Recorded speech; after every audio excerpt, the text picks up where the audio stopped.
मुख्यमंत्री जन्मदिन में 1003 यूनिट रक्त संग्रह मुख्यमंत्री मोहन चरण माझींकर 54तम जन्मदिन केन्दुझर में सेवा दिवस भाव में पालित होइछि। ए अवसर में जिला बीजेपी कार्यालय में एक मेगा रक्तदान शिविर अनुष्ठित होइछि।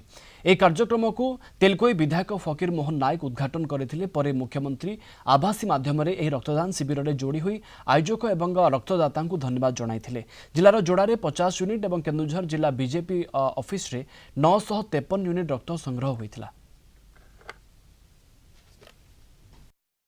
सारा अंचल आमर केन्दुझर जिलू आम टार्गेट करूँ जन्मदिन टी आम रक्तदान दे जन्म उपहार भेटी आम देवु बोली एवं आम टार्गेट रखीचु जिले में आम समस्त भारतीय जनता पार्टी कार्यकर्ता आरंभ कर समस्त बुद्धिजीवी भाई भौणी गुरुजन समस्त रक्तदाता समस्त को आम अनुरोध करूँ। यही रक्तदान महापुण्य समस्त को अनुरोध करा जाउछि रक्तदान करी पुण्य अर्जन करंतु। मु मध्य एही रक्तदान शिविर सामिल हेई केन्दुझर जिल्लारू रक्त अभाव दूर करिया पई एवं साधारण जीवनटे जेमति रक्त अभाव न जाऊ सेथिपई समस्त युववर्ग समस्त प्रकार बयसर लोक एठी आसी रक्तदान करूछंती। मु मध्य रक्तदान करली। लोकप्रिय मुख्यमंत्री मोहन चरण माझींकर 54तम जन्मदिन अवसर में आज सेवा दिवस रूपे पालन करा होछि एवं तांकर सेवा दिवस को गोटे मेगा रक्तदान शिविर रूपे